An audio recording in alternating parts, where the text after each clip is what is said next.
تو کیا آپ جانتے ہیں کہ رمضان کے 30 روزے رکھنے سے ہمارے شریر پر کیا اثر ہوتا ہے؟ اس پر جاپانی سائنسدان نے ایک بڑی کھوج کی ہے جس کا جاننا ہر مسلمان کے لیے بے حد ضروری ہے۔ جاپانی بایولوجسٹ یوشونوری اشومی ایک سائنسدان ہیں جن کو 2016 میں میڈیسن پر نوبل پرائز دیا گیا۔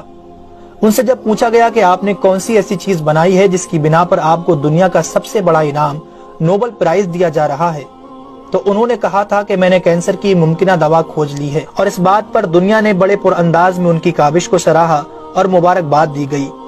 اس کے بعد ڈاکٹر یوشینوری اشومی نے کہا کہ میں نے کینسر کی دوا نہیں بلکہ کینسر سے بچاؤ کا حل تلاش کر لیا ہے۔ تو لوگوں نے ان سے پوچھا کہ بتائیے ایسا کیا جائے کہ کینسر جیسے خطرناک مرض سے بچا جا سکے؟ تو انہوں نے کہا کہ جب ہم بھوکا رہتے ہیں تو ہماری باڈی میں موجود غذائیت ختم ہونے لگتی ہے، جس کی وجہ سے جسم بھوک محسوس کرتا ہے۔ اگر اس بھوک کے دوران جسم تک کھانا نہ پہنچے تو ہمارا جسم بھوک کی شدت کی وجہ سے اپنے اندر موجود ان زہریلے سیلز کو کھانا شروع کر دیتا ہے جو کینسر کا سبب بنتے ہیں۔ اس عمل کو میڈیکل کی لینگویج میں آٹوفیگی کہا جاتا ہے۔ اگر آپ چاہتے ہیں کہ آپ کا جسم ایسے بیمار سیلز سے پاک ہو تو آپ کو بھوکا رہنا چاہیے۔ جب ایسے سیلز مرنا شروع کر دیتے ہیں تو کینسر کا پرسنٹیج کم ہو جاتا ہے۔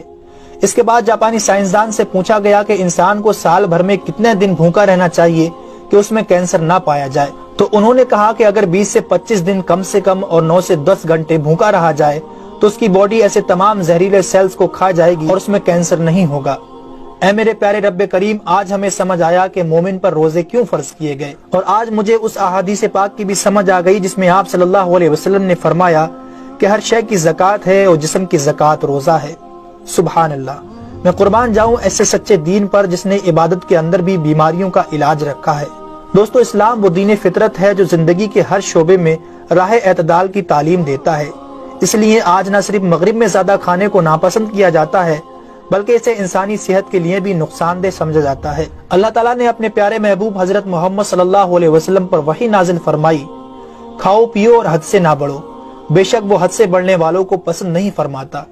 اس کے علاوہ حضرت ابو ہریرہ رضی اللہ تعالیٰ عنہ سے روایت ہے کہ رسول اکرم صلی اللہ علیہ وسلم نے ارشاد فرمایا، کھاؤ پیو اور پہنو اور خیرات کرو بغیر فضول خرچی اور تکبر کیے۔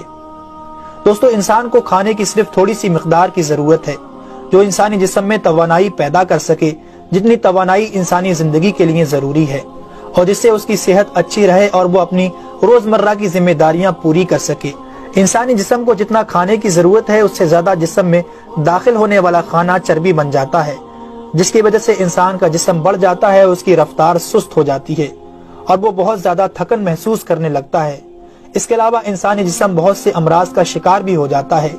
اسی لیے اللہ تعالیٰ نے روزے فرض کیے تاکہ 11 مہینوں کے دوران کھانے پینے کی بے احتیاطی کا ازالہ ہو سکے۔ قرآن پاک میں اللہ تعالیٰ نے روزے رکھنے کا حکم ان الفاظ میں بیان فرمایا ہے، اے ایمان والو، تم پر روزے فرض کیے گئے جیسے کہ تم سے پہلوں پر روزے فرض کیے گئے تھے تاکہ تم پرہیزگار بن جاؤ۔ دوستو، قرآن مجید میں بیمار اور مسافر کے لیے روزے مؤخر کرنے اور جو روزہ نہ رکھ سکے ان کے لیے فدیہ ادا کرنے کا حکم دیا ہے۔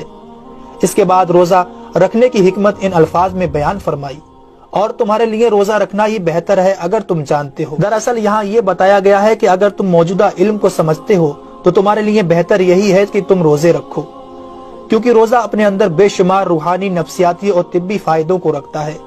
روزے کی طبی افادیت کی طرف نہایت مختصر مگر جامع اشارہ نبی اکرم صلی اللہ علیہ وسلم نے ان الفاظوں میں بیان فرمایا، روزے رکھو اور تندرست ہو جاؤ۔ اللہ رب العالمین ہم سب کو اس مہینے میں زیادہ سے زیادہ نیکیاں کرنے اور سارے روزے رکھنے کی توفیق عطا فرمائے، آمین ثم آمین۔ تو کیا آپ جانتے ہیں کہ رمضان کے